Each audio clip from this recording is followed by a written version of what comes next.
so we have a lot to talk about. Oh boy, don't we ever. Well, we'll get to as much as we can. That's it. We'll get to as much as we can, and whatever we don't get to, we'll get to it later on. There's always next time. There's always next time. That's right. But I guess we should start off with NXT Takeover.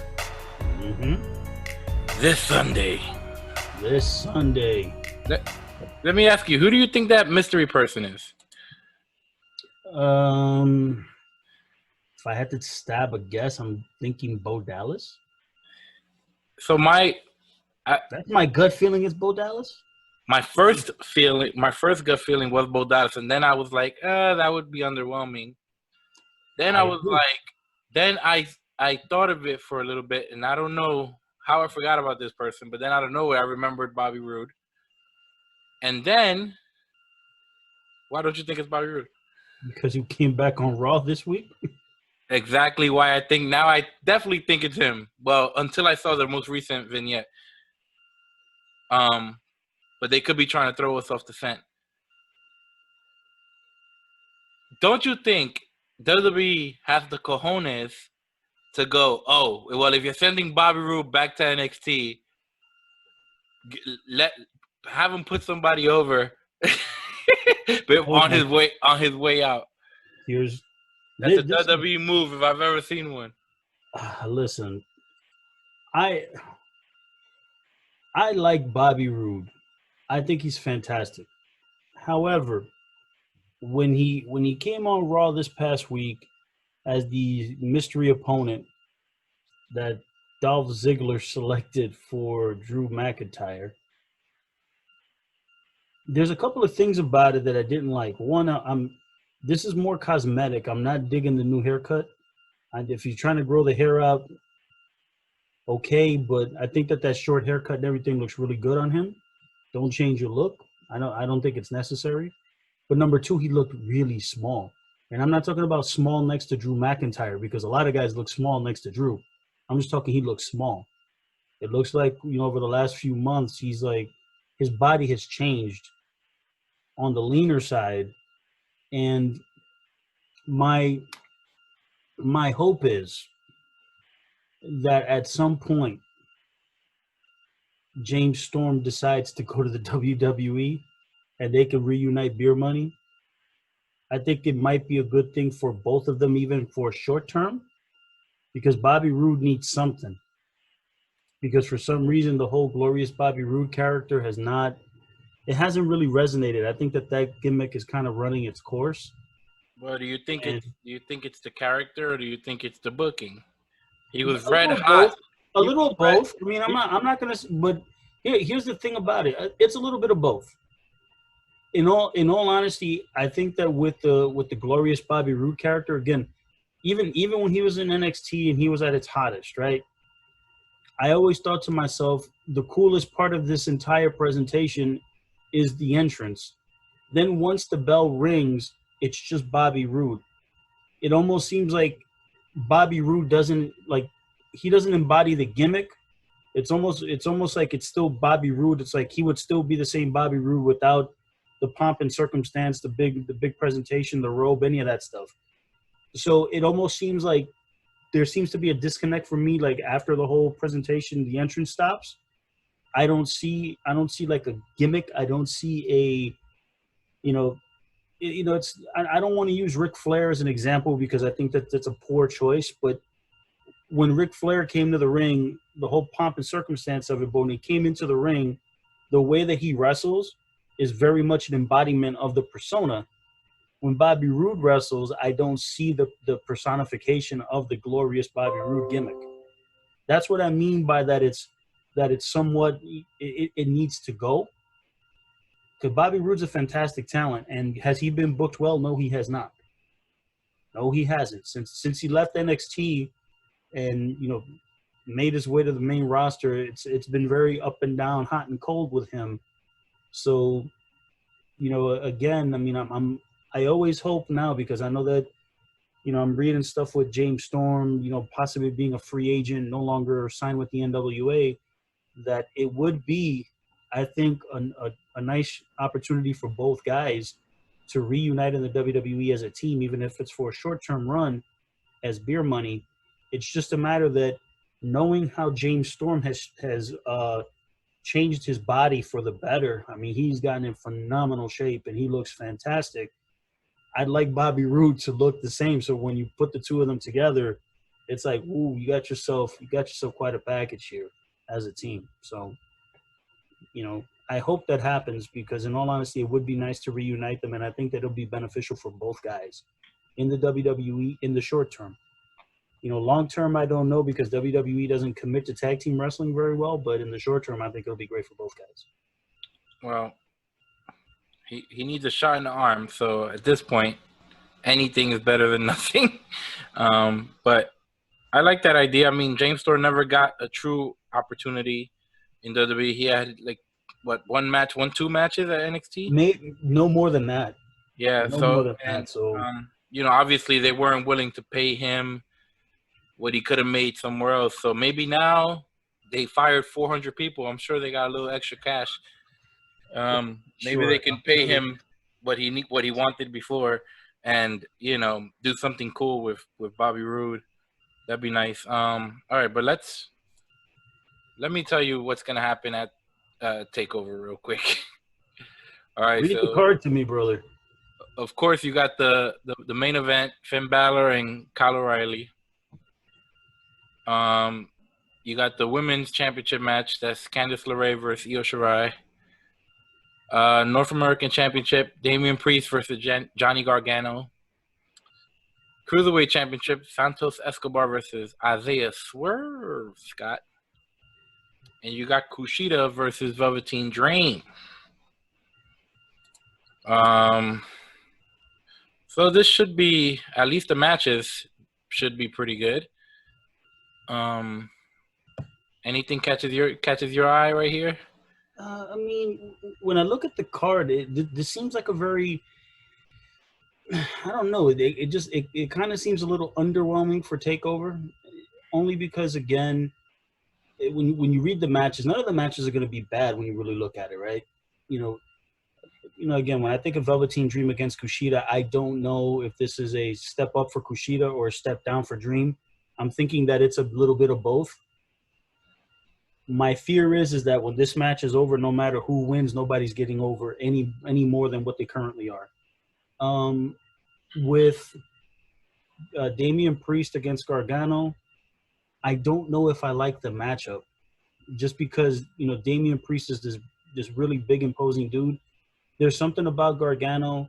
I know that he can get it done when the bell rings, but I'm not completely thoroughly convinced yet that this is going to be a great match. I hope that I'm wrong, but I'm still not convinced.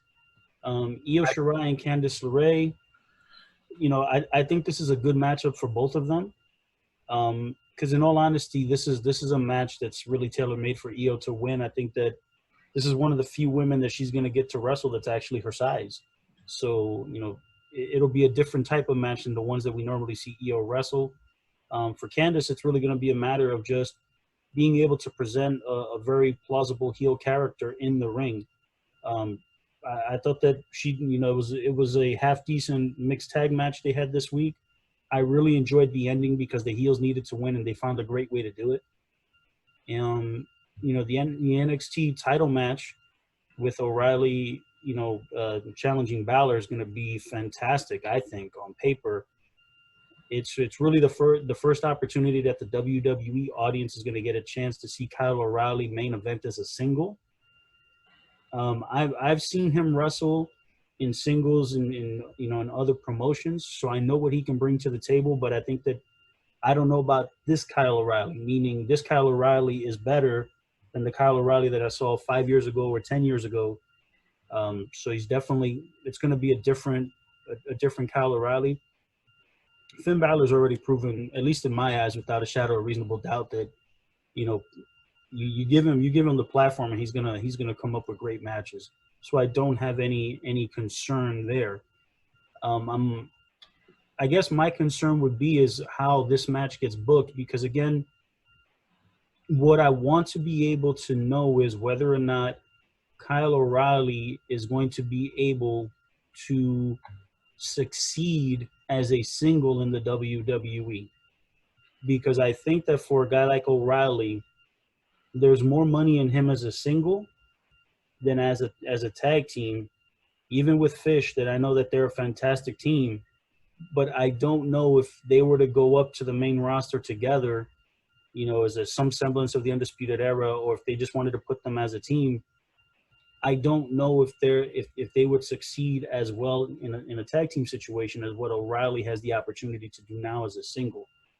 So what I'm really looking forward in this match is, it's not about the X's and O's, because the X's and O's are going to get executed brilliantly. It's going to be a matter of whether or not at the end of the night, no matter what the result is, whether or not Kyle O'Reilly gets over well enough that you can branch him off into other stories on NXT, or if WWE decides to bring him up, that he could be able to succeed as a single. I believe that he can. It's just a matter of this is the litmus test for Kyle O'Reilly in the WWE, and he couldn't ask for a better opponent than Finn Balor, quite frankly. So it's going to be a matter of, at the end of the night, is whether or not I really feel strongly that I'm like, okay, Kyle O'Reilly has arrived as a single in the WWE. So I'm really pulling for him because I want to see it, because I think there's a lot of money in him as a single star. Yeah, I mean, I've been looking at the card, and it's almost, I mean, I understand completely why it's set up the way it is and why they're using the players they have to use. It's fresh. They need to use these people, and you know they keep losing stars, you know, so you got to use what you have. And I think they started looking at the roster, and they're like, okay, so we need to do something. We got 4 really good guys together, and only one of them is over. You know, the group is over, Cole is over, right. But if you split them all 4, only Cole is truly over. So they're trying to get. I don't know if they're gonna do one at a time, because I think O'Reilly would be fine as a singles. I think he'll be fine as a tag. I think if he and Fish were put anywhere, they'd be fine. I could see them have a 7-8 year run as a tag team, like you know, a New Day type run where they're always around. You get what I'm saying? They're always there. They're good enough. They Fish is a little smaller, but O'Reilly has good size. I don't think in tags, I don't think it matters anyway. I don't think people look at the size when it's tags that much. I think you can put 2 small guys together, it works, you know. Well, I mean, definitely if the thing is, when you know, in tag team wrestling, if the styles complement each other, and let's say that you have 2 guys with a reasonable charisma, generally in tag team wrestling, there's always going to be one guy that kind of stands out more than the other. That's just generally the case. I think at this point, I don't know, and I say this with all due respect, because I love Fish and O'Reilly as Red Dragon and Undisputed Era, whatever gimmicks they have. I don't know if I want to see them in the WWE main roster as a team. I think that I would probably, as crazy as it sounds, because I know that Adam Cole is over, but I think that O'Reilly is on the rise, and I don't. If this match goes off the way it's supposed to at the end, O'Reilly, because more than likely O'Reilly will lose. I'm not putting money on him to win the NXT title. I would lose money if I did. But I think in this particular case, again, it's the litmus test to see whether or not this guy can be a standalone player. And I'm not talking about the in-ring stuff. I'm talking about you put him now as the attraction, as the guy on the marquee. And if he's able to succeed and this comes off, you know, best case scenario, I don't see a situation where you can put him and Fish again as a team and making it work on a full-time basis anymore, because I think that might, more than anything, might actually hurt O'Reilly's trajectory in the WWE. They can team occasionally, but I don't know whether or not they can put him as a full-time team. Well, they probably shouldn't go to the main roster. They honestly, if we're being realistic, I don't think anyone in Undisputed Era will do well in the main roster. I think Cole will do well, but it'd be hard. I think they'll give up on him. They, meaning Vince McMahon, will give up on him really easily. Right. Or right about that. So even sometimes being great is not enough. You need a shitload of luck. You need to be right place, right time. You need to not get hurt. Like a Sami Zayn. Sami Zayn started off pretty good. He gets injured, and boom. Then he changes his character a little bit. He starts to do well, gets injured again, and that's like now he's in a prominent position doing it, and he looks great to me, and he has another chance, but who knows what happens if he gets injured again. Well, I think that ultimately what ends up happening at the end of the day is that the people that have the strongest talent, no matter where, they'll find a way to succeed. Even if it doesn't happen in one place, they'll move somewhere else and be successful there.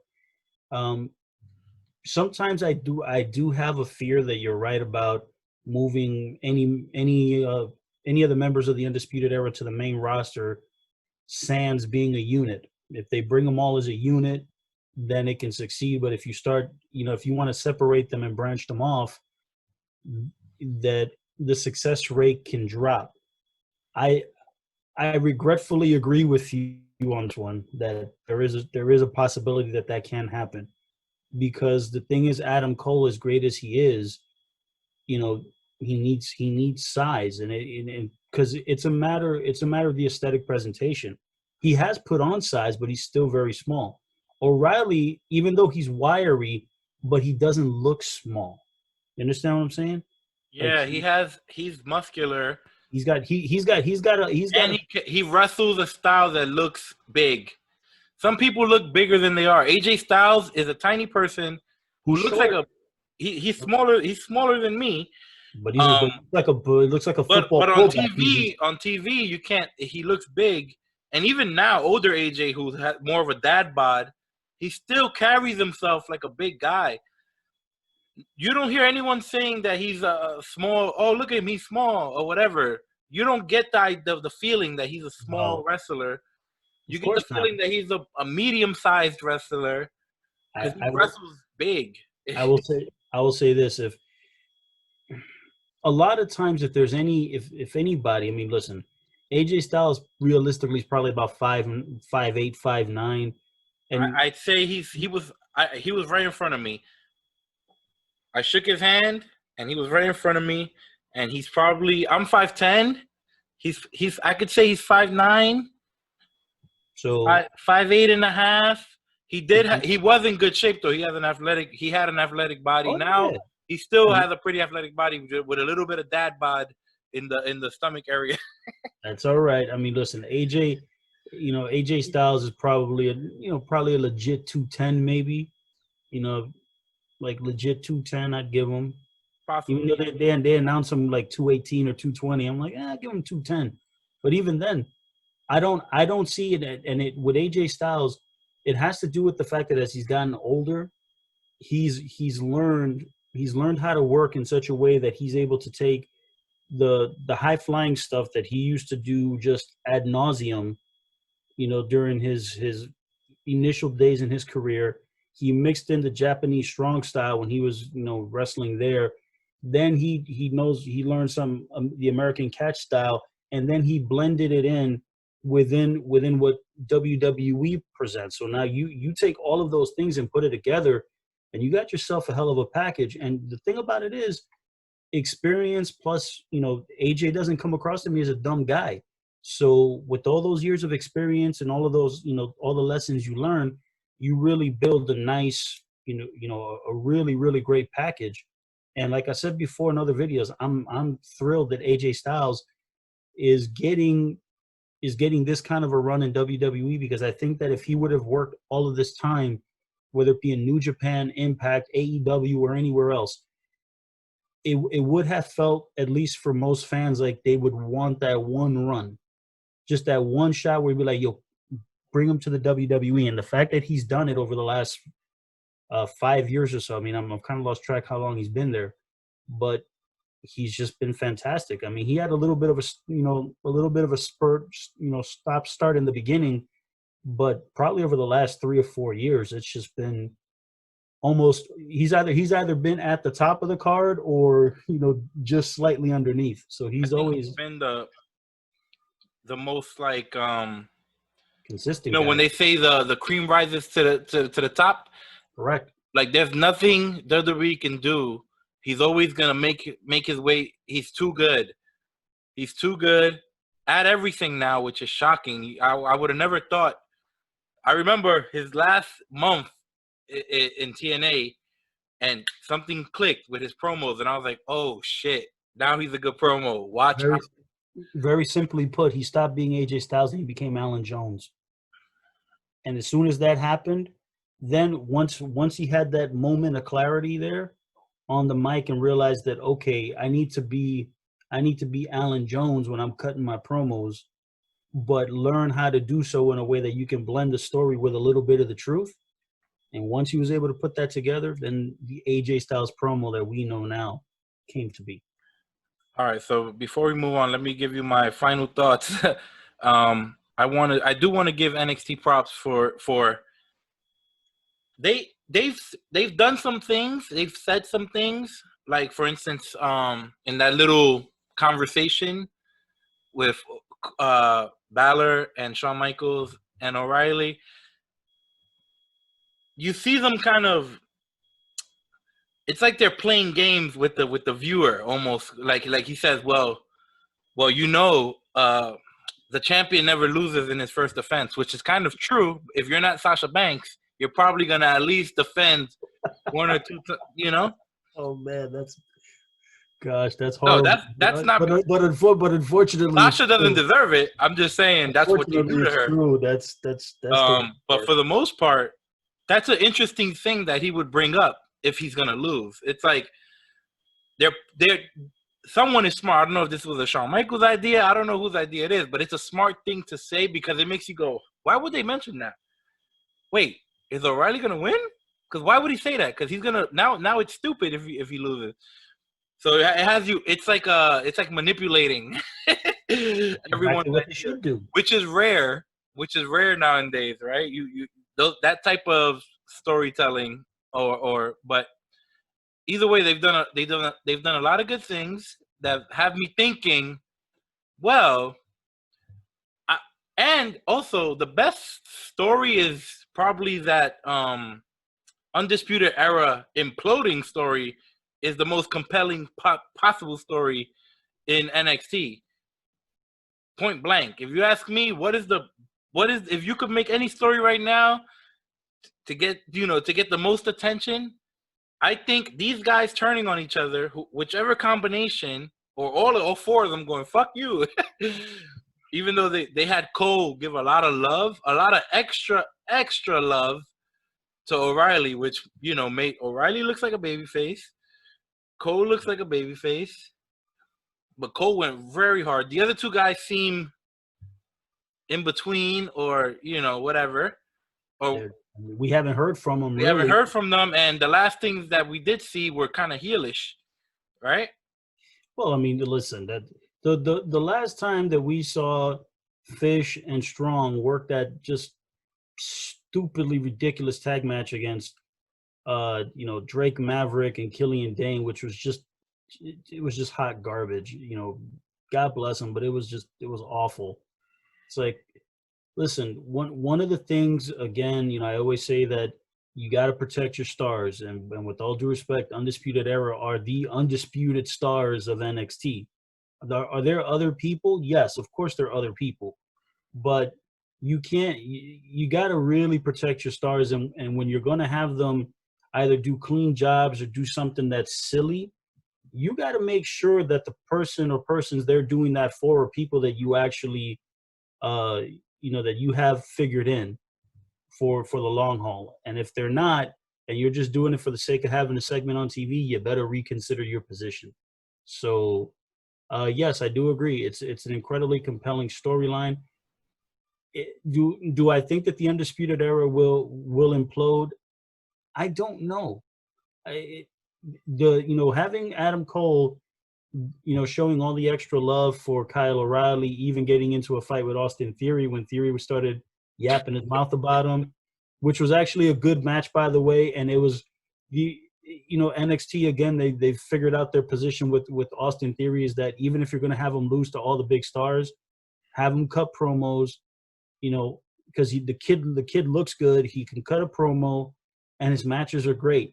Guess what? You got yourself a budding star. And if you're going to have him lose, there's no shame in losing to Damian Priest and having him lose to Adam Cole. Kushida, and it has nothing to do with Kushida's in-ring skills. It has to do with how Kushida is perceived within NXT. So, out of the 3 losses that Austin Theory's had, 2 of them perfectly acceptable. The one to Kushida, we could debate about that, but other than that, they've done great work. So who knows? Maybe in this whole thing with O'Reilly and the Undisputed Era, that might be the story going forward. Is that you'll probably see Cole versus O'Reilly, and I think that would it's a compelling match. I think the next one for O'Reilly after this is going to be Ciampa, and that should be tons of fun to watch. But let's see. Did you get to see? I think it was Final Battle. I forgot what year, but it was. I was there. I was in the building, and I got to see Adam Cole versus O'Reilly when O'Reilly was champ, and it was good. It was really, really good. And this was. I can't. How long ago was this? In wrestling, my memory sucks. And wrestling years, it's like it might have been. How long have they even been there? It might have been 4 years. It feels like more. I'd like to think that all of those guys in the Undisputed Era all came to the WWE around the same time. So I'm thinking 2015, 2016, they all showed up. Because I mean, they didn't all sign at the same time, but I think they kind of. But it was close. It was fairly close, because I think the battle. Final Battle 2016. So I was right, shockingly. 4 years ago. Kyle O'Reilly versus Adam Cole in the main event. And that card was all, typical Ring of Honor. It was a lot of very technical or super athletic matches. But that was the storytelling match, and that's Adam Cole, what he likes to do. He's more the storyteller, more old school. Of course, he has his new flavor. He does do, some of the spotty stuff, but he cares more about the promos. He cares more about storytelling. That's what he likes to do. And before we move on, that's kind of why I think even Roderick Strong would probably succeed more than Adam Cole on the main roster because of that. Strong is a technician, reliable guy. He's going to go out there, have good matches, and that's going to be his position. He's never going to – he might never get to the main event, but his role will be defined. He will be a guy that gets used consistently all the time, fighting for the IC title, and they'll definitely put him in tag teams like they do with most of their really good – like Cesaro. Oh, he's really good. What do we do with him? I don't know, but we need to do something. Oh, put him in a tag. Where I think Cole needs to tell stories. And to tell stories, you need to be featured. Like, you need to be a top talent. You need to be upper mid-card or higher to have the time. There's the guys that go out there and have matches, and then there's the storylines that we have 4 or 5 storylines going on every episode. And if you're not one of the, top guys, listen, Reed rises to the top, right? I agree with you. The only thing is that I disagree with you on your position about Adam Cole not being able to make it. Understand, with Adam Cole being a storyteller is exactly what WWE at their very best, because they haven't succeeded at this a lot in very recently in even slightly distant past. But guys, when you're able to tell compelling stories, which Adam Cole can do, both on the stick and in the ring. That is a perfect that's just a perfect formula for being a main event player. Now, with Adam Cole being, all of 5'9" and maybe 200 pounds, and that's again, thank you. Well, you know what? He's heavier than he. I can assure you, he's heavier than he looks. He's got big legs. Yeah, I mean, he's like a leg guy. Listen, all I know is that a guy like Adam Cole, let's put it like this, and this is not a shot at Adam Cole, because, man, I can't say enough good things about him. I liked him when he was in Ring of Honor, but I've loved him since he's been in the WWE.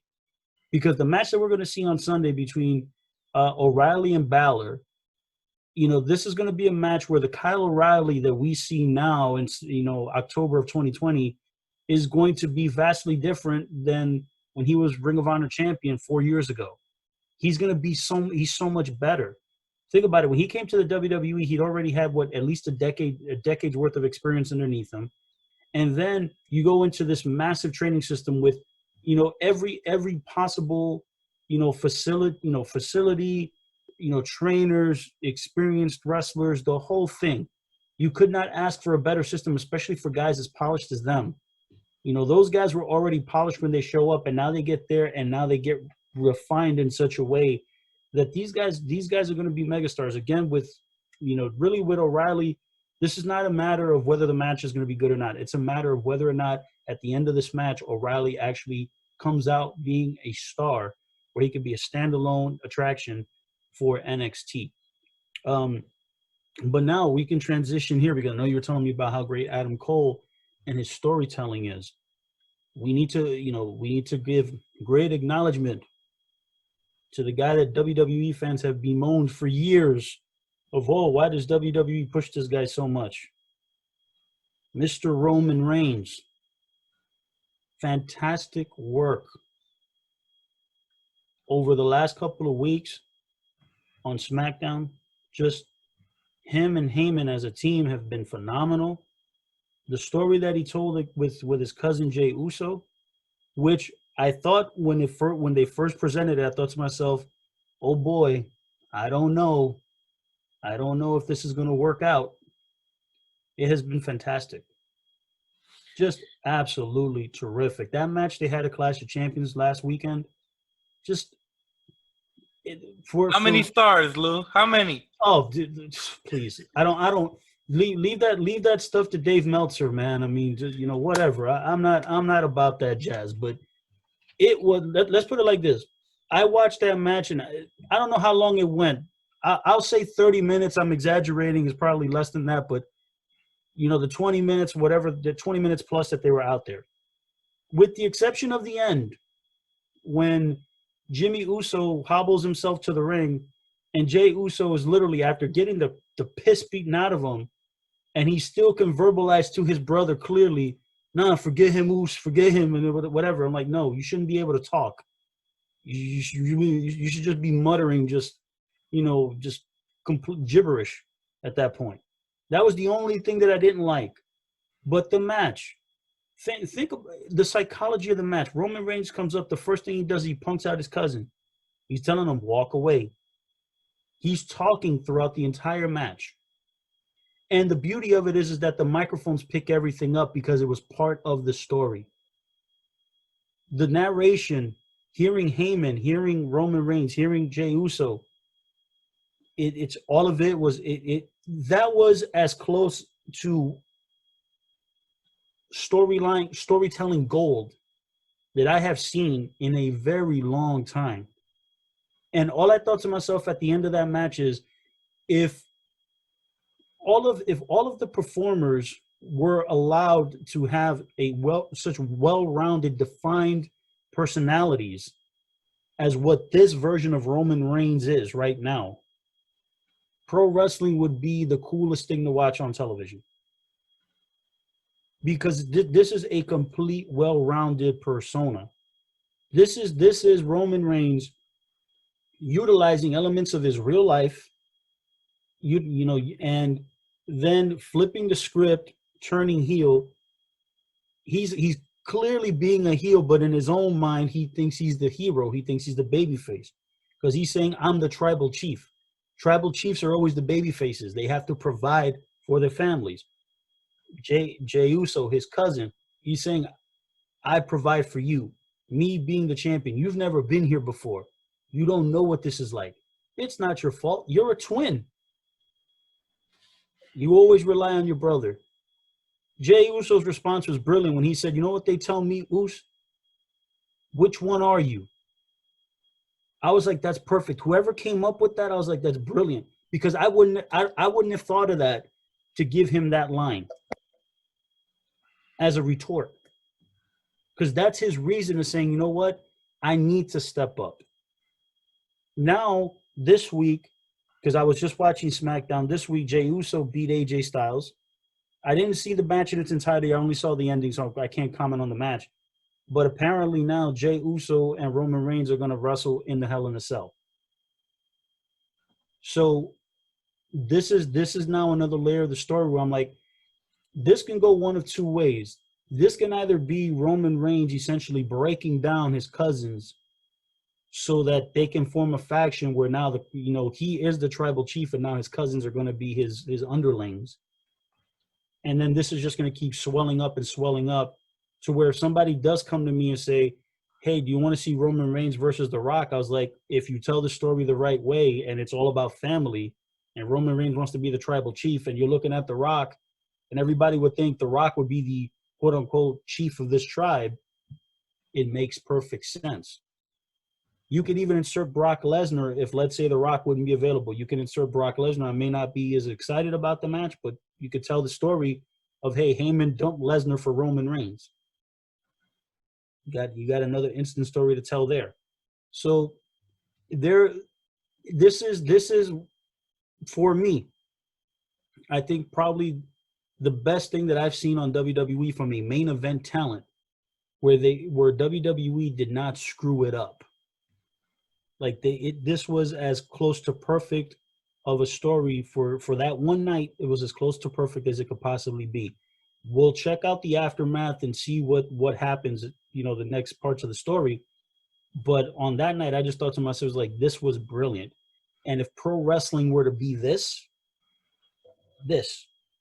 for many, many more of these performers and just allow them to be as close to that as possible, pro wrestling would be the coolest thing to watch. It really would. Well, I'm glad you feel that way. I, too, felt that way watching that match. I thought it was as close to a perfect match. To me, when I see a beyond great match, obviously there's no such thing as a perfect match, but there's matches that I believe are, like, better than the rest, whatever. Like, This is one of the better matches I've seen, especially in WWE. NXT does have these great matches, but more recently they've been following a very similar formula. They're structured exactly the same. This match, the reason it's special, everyone works a WWE style. This was not a WWE style match. It was not put together like every other match. It was not structured. And that is why it's so important to have people like Roman Reigns and a guy who's got obviously has continued to get better every year, whether people admit it or not. He's learned, and then he has Paul Heyman in his ear. Paul Heyman, forget what people say. He knows how to get the best out of talents. He just does. Most people do their best work if Paul Heyman's involved in some way, even if he's just whispering in their ear, like, "Hey, you should try this." He just knows how to bring out the best in people, and the ideas. Look, the tribal chief. I'm sure this is all Paul Heyman. You should be the tribal chief, right? You should be that. That's what we should call you, right? Like that's so it's almost it should be cheesy. It should be corny. Not with them. But it worked perfectly. Not with them. Look, if you were to explain it and you're not watching it, you'd be like, "Oh, well, that's silly. A tribal chief, like that's not a real thing." But it doesn't matter. But the way he delivers it, it's all comes off as good. I'll explain why this works and why it's perfect for Roman Reigns. For wrestling fans, especially for those, that either, study the history of the business or have been long time watchers of the WWE. They know the history of the Anawi family. They know, Peter Maivia, to Rocky Johnson, to The Rock, to, Alpha and Sika, to, Rikishi, Samu, the Tonga Kid, and then you have the Usos, Tamina, you have Naomi now through marriage, and then, the next generation now that are not in the WWE, Jacob Fatu, and the like. Those who know the history of the Anawi family and Roman Reigns, how can I forget him? And Rosie, God rest his soul, and his name Umaga, and there are many others. That when you look at the history of that family, it's almost like when the term tribal chief for Roman Reigns, it befits him, because if he's going to be a heel, it's very befitting to say that I'm the chief of the tribe, and he's forcibly wanting to break down his family members so that they can follow him. But you also got to look at the lineage of it. The only one in the family that was ever called chief was Peter Maivia, the high chief Peter Maivia. That's The Rock's grandfather. Mm-hmm. So when you take a look at that, the way that this story, and I'm even getting like chills thinking about this story, the way that it can play out. To think that at some point Roman Reigns can take it so far that it becomes an insult to The Rock, where he's like, now you're insulting my grandfather, and I have to defend his honor. Think about if when you see Roman Reigns versus The Rock, if you just do like a flat basic WWE story, nobody cares.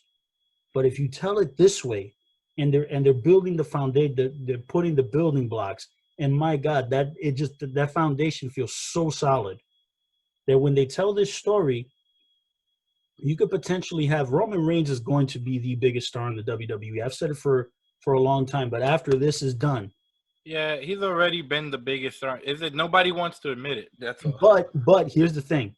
After this is done, no one, the biggest critic of Roman Reigns will not be able to deny him his spot at the end of this. The Usos have always been a fantastic team, and I love Jimmy and Jey Uso. Love them to death. I can't say enough good things about them as a tag team unit. But they're going to become megastars at the end of this. They're going to be megastars at the end of this. And if they tell the story right, all the members of the family that are currently in the WWE will all become bigger stars at the end of this story. I think that really it's a matter of like, this is kind of one of those stories that I wish that I can see more in just in general in wrestling is this is the perfect utilization of your top star to build everybody else up. The thing is that the people that they're building up are already fantastic talents, already known commodities, but give them something compelling that the audience can watch and invest and care about truly, you're bringing everybody up easily. And nobody looks bad at the end. Nobody. Yeah, I mean, people can end up looking bad if it's not booked correctly, but that match was so good that I almost want it to be over, because I have a feeling I don't see it getting better. Of course it can, because the people involved can make it better. But I did think that was a very good match. In terms of main roster, it was the first time in a long time that I said, okay, that match, I have zero complaints. I liked everything, including the throwing in of the towel. I liked everything. I personally had zero complaints. My only concern is, how do we get the Usos over? You can't just beat them down and they get over. So something needs to happen. They're going to lose, of course. But how do we get them over? So that's what I'm at least I'm excited to see what they're going to do. I honestly think that it's a matter that Roman Reigns is going to break them down, because I think he already broke Jimmy. You know, I think that Jimmy Uso at the end of that story, at Clash of Champions, Roman Reigns broke him down when he basically was sitting there crying and saying, "You want to be the chief? Okay, you're the chief. Just leave him alone." You know, because he sees his brother, you know, laid out. Jey Uso's like, nah, cuz, no, I ain't ready yet. You break them down, they become the minions. They, little by little, it's like they all become heels, but it almost seems like the Usos are going to be reluctant heels. They don't embrace it fully. And I think that if you know, for WrestleMania, we're talking about if the long story here is to have Roman Reigns versus The Rock at WrestleMania, then we'll see. But this feels like a very, very big deal. Probably bigger than anything that I've seen in WWE in recent history, and I'm really excited to see what happens at the end of this. I really am. Yeah, so Retribution. Oh Lord, Retribution. What's how do you fix this? How do you solve this? What can they do to be meaningful, to be cool? Well, it just all feels corny. You have freaking Dijakovic or whatever his new name is. Which one is he? T-Bar. Okay, you have T-Bar on social media trying to talk about. It reminds me of Seth Rollins when Seth Rollins was all over social media, pretty much arguing with fans because they're shitting all over the product, and he has to defend it because he's involved, and he felt like he was the face of the company. So now T-Bar is trying to defend the booking. Oh, the reason we got signed or the reason we signed contracts is because of this. We need money so we can pay our henchmen. It's like, you're not going to fix this, bro. You shouldn't have to either. You need like the writers or whoever the hell, someone else needs to fix this. You going on Twitter and arguing with fans and telling them that they're wrong. Well, I will say this. As much as I'm not a fan of wrestlers doing that because I think it's silly, but it might be a good strategy for this particular group because they got exactly this much heat when they're on TV. For those who are listening and not watching, that means zero heat. Here's the thing, right? When I take a look at Retribution, I see them as a group that would be effective if they were not people, with the exception of Dio Madden, who were featured on NXT. Because Dijakovic, Mia Yim, and Mercedes Martinez, who, again, I was always so upset about the fact that WWE didn't even try to hide their identities. They were heavily featured on NXT probably within the previous month before they took the hoods off. It's almost, listen, I know that NXT only has, maybe 40% of Raw's audience, right? Raw's total viewership. Let's say 40%. So, yeah, you could say that, 60% of the audience doesn't know who they are. I said, I don't know about that. Because the people who watch, that 40% of the NXT audience also watches Raw. And when they see these guys get transplanted from NXT to Raw, they're the ones that are on social media. They're the ones that are going to be making fun of it. They're going to be the ones that are going to be knocking the piss out of it. And rightfully so, because it's bad.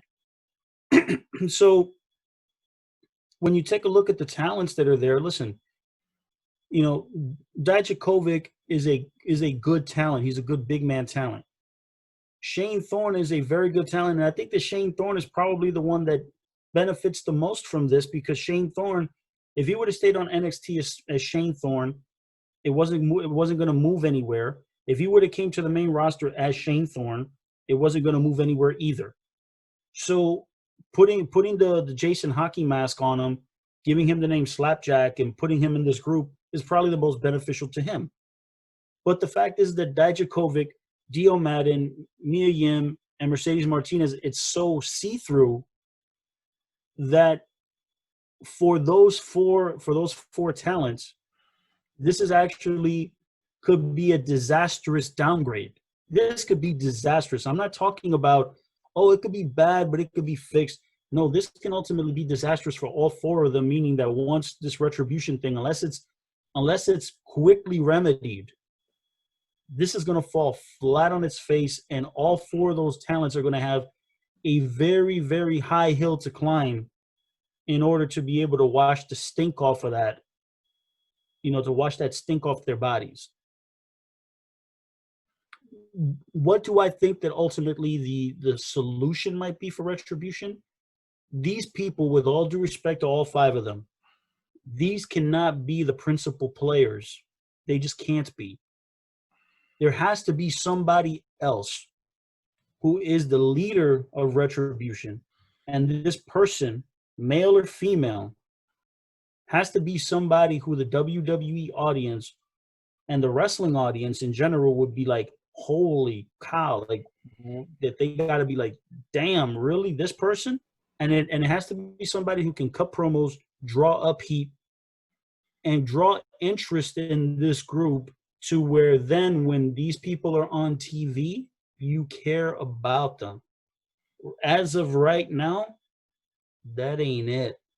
These guys, the whole presentation of this story seemed cool in the beginning, and it's like what I talked about a couple of weeks ago where I said, this seems like a cool concept that they started but didn't have an end game. Then they got to the point where they got too pregnant, and now you got to give us some kind of a payoff. You got to get to the next level in this story.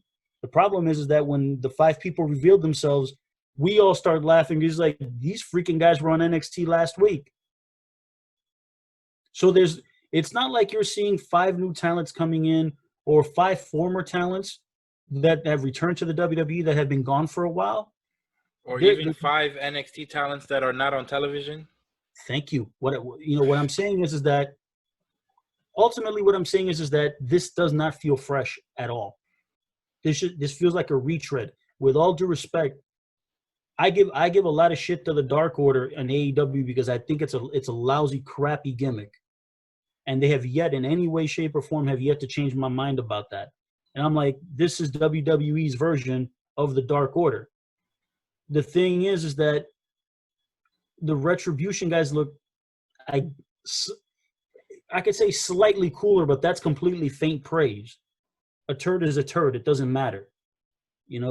It's just not good. And it's one of these things that, can it be remedied? The answer is yes. I think it can be remedied because the five talents, wrestling talents in the Retribution side, are actually pretty excellent talents, in-ring talents. The problem is that the gimmick stinks, and with those five, you cannot have them be the principal players, because if this is the end game, then this is just a fart in church. This is no good. You know what really sucks about this is that now, because of the way this was booked, they've made them come off as like basically corny, and now because it's corny, we need a savior. Because had this been done right, you would not be saying they need a leader. Let's say if the five, first of all, they don't say if they just come and fuck people up, right? They just beat a few people up. They don't try to break shit and whatever the hell. They just beat people up with their mask on. 3 weeks later, when you hide their identities. Hide their identities. Yeah, let's say they really come with. Let's come with the way they the same way with the hoods and everything. You can't see nothing, but it's the five people that are there, right? Just them five, and only them five. It's okay if it's women and men. I think they saw because remember the first time they showed them, everyone was small. Everyone was small. Then the next week you saw all these giants. Obviously, everyone was laughing at how small they were because they had to beat everybody up. Not that it's bad to be small, but now when you're trying to, you can't tell if it's men or women. Everyone I thought was a girl. I thought was there five girls beating up everybody? For children. And then the next week, we need big people. Who can we get? And they're like scrambling to get big people from NXT. And then you can tell they had other big guys from NXT that were just there to fill the role of a masked man. They had no intention of joining the group. But they stay hooded. let's say even if they decide, because they just showed up one day and all of a sudden they're showing their face. But they're not showing their face. They're showing half of their face, but we know who they are. That is the worst possible thing you can do. Because it's a half reveal. It's like, oh, we're still trying to trick you, even though no one is buying it. That pissed everybody off, and that's the reason that we want CM Punk to come save the day, or something that big it would take to save it. Because they could have easily took off the hoods after 3 weeks of beatdowns. They could still have the paint and the mask, but then take off the mask. Y'all know who we are, but y'all don't know why we're here. And they can explain, they can explain whatever they want to say. Whatever story that they're pissed off about, right? Or even if they don't care, they just want to cause havoc. And here's the problem. The problem is that the thing that really bothered me is when WWE said, oh, we gave all the Retribution guys contracts. I was like, so you mean to tell me that guys who were causing trouble, beating up all your talents, threatening the cameramen, the announcers, and every breathing human in sight, you're gonna reward them with contracts? In real life, what you do is you reward them with arrests. Yeah, that's just so it's stupid in that regard. I think that ultimately, if the NXT players were the ones that you were going to put, your idea works better to just have them come in, beat people up, and when the reveal comes, they take off the hoods. Yes, they can have gimmick, whatever. Yeah. Look like the characters from Mad Max Thunderdome, whatever. Exactly. They can keep all that gimmick, and they can just pull it off. That should be their entrance, the way Ciampa does it. Yes, and here's the thing. The one thing that they can do is they can say, yes, I'm Dominic Dijakovic. This is Dio Madden. This is Shane Thorne. This is Mia Yim. This is Mercedes Martinez. However, from this moment on, we will be known as Don, Pam, Pam, Pam. So, and they could have easily made up a story like, these names were given to us by the WWE. Exactly. We're sick of that. Enough of that. And and that's the thing. Though even though it's still storyline, but you're not insulting the audience at that point. You're giving them a reveal that even if we as the audience can be like, oh, this doesn't feel like a big deal, but they're being smart enough to say, you know what, we're bringing all of these people up together. Let's make them a unit, and then just have them. Let's just have them wreak havoc. And then if there is another player to put here to be like the quote unquote leader, then it's somebody who is going to take them over the top to the next level. What this is like I said, it's a bunch of half reveals. It's garbage. And like I said, for these talents, unfortunately, this can be disastrous for them. Because again, we, the audience, know exactly who they are. And yet WWE has never acknowledged it, which is stupid because these are not people. This is one thing, if these are people coming from another promotion, then you don't need to say that. But these are people within the WWE system, and we know who they are. You have to acknowledge them so that at least A, you're not insulting the audience, and then B, you can present them as different names. But you have that foundational base from the stuff they did in NXT, and then they could come up with a story as to why they're doing what they're doing. Whether it's, hey, collectively in NXT, people have been pissing on us. We haven't gotten our opportunities. We deserve better. Blah blah blah. Whatever. But there's so many ways to tell this story better. You and I in these last 10 minutes have come up with a much better way to present Retribution than what WWE has in the last 2 or 3 months that they've been on TV.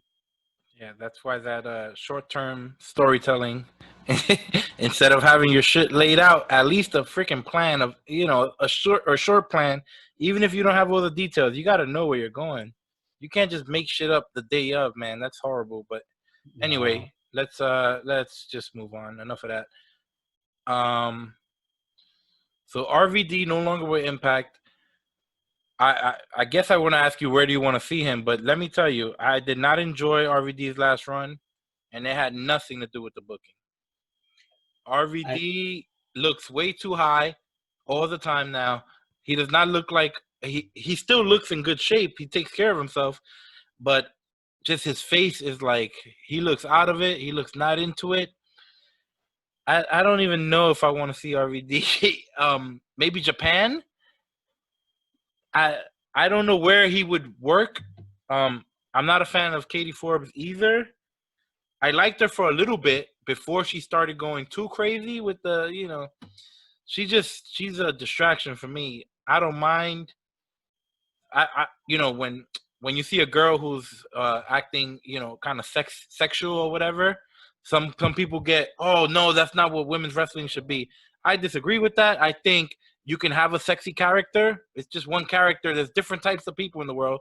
Everyone can't be the same. Oh, so now every girl in WWE is now just a wrestler, a wrestler's wrestler. Every girl in WWE has to be Timothy Thatcher. Now all of a sudden. Damn.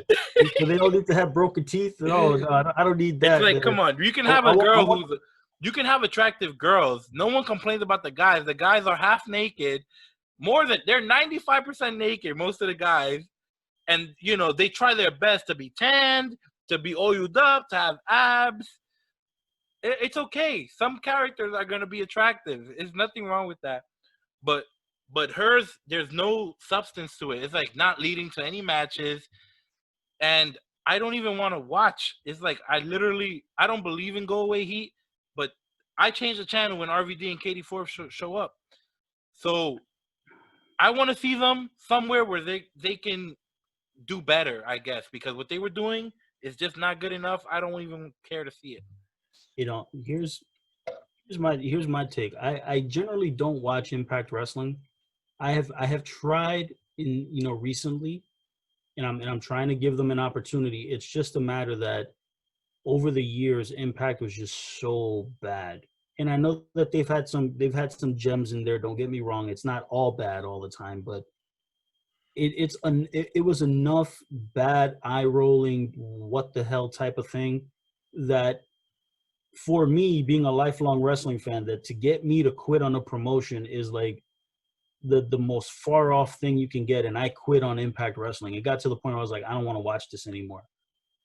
When I came back to it, and I was like, all right, let me give these guys a shot again. I see RVD. I thought RVD looked. I hate saying this because I don't want to come across, but he looked disinterested. And the thing about Katie Forbes is, you're absolutely right. She is a distraction. I don't know whether or not this is a lack of experience. There has to be somebody producing her in such a way that she could take all the sexual nature of her in-ring persona and actually make it work. It just doesn't. It's almost to the point where it's just eye rolling, and I'm like, okay, it's time to change the channel. I'll come back in 10 minutes when the segment is over. When I look at Rob Van Dam, if Rob Van Dam were to want to come back, I'd have to say this. Number one, it has to be a solo act. Katie Forbes can't be there. She adds nothing to his persona. She actually takes away quite a bit, because it almost seems like they're more interested in making out than we are seeing RVD being RVD. No matter if we're talking 20 years later, I'm not expecting Rob Van Dam from 1995 ECW, but there is a lot of it is still there, even if the athleticism might be slightly diminished because of age. I don't even think his athleticism is gone. He just hit a frog splash across the ring, halfway across the ring, no problem. And if you don't look at his face. His face tells you, I don't care. I'm just here to collect a check. And, he clearly is getting super high before the matches, or he has the permanent high face because he's been doing this for so long. He looks high as hell. He looks disinterested, like you said. He doesn't look like he cares. Maybe he does. He just doesn't look like it. Correct. But if you look at his physique, he looks very similar. And if you compare him to other guys his age, wrestlers who are still going, he should be fine. So it's clearly his, he just doesn't either care, or maybe Katie Forbes makes me, see all the negatives. I will say that it's almost to the point where I'm okay if I don't see Rob right now. I'm okay with it. It's amazing to me. And again, I don't want to talk bad about Impact because I know that they're trying. It's just a matter that when I saw RVD there, I was like, this does not fit. This whatever this is does not work. Whether it's the promotion, the booking, RVD, his motivation or lack thereof, whatever combination of these things are, it just did not work. And do I want to see RVD in WWE? Hell no. No. Because this version of Rob Van Dam right now, do I want to see this version of Rob Van Dam in AEW? No. Because unfortunately, what I would think is in WWE, it's just a matter that WWE would be like, no, they wouldn't take him if they're judging him based on what he did in Impact. I don't think WWE would be very interested. AEW, I'm almost afraid for his safety because of the fact that they're so open about doing all of these crazy things that Rob might do something that might unintentionally hurt himself or somebody else. No, I think he's pretty safe. Yeah. No. I'm just saying like the stunts and like he would be but, like, all right, he'd be one of, and he might. He's actually. Have you ever seen him injured or hurt? Once or twice, but not. But this guy, that's durable.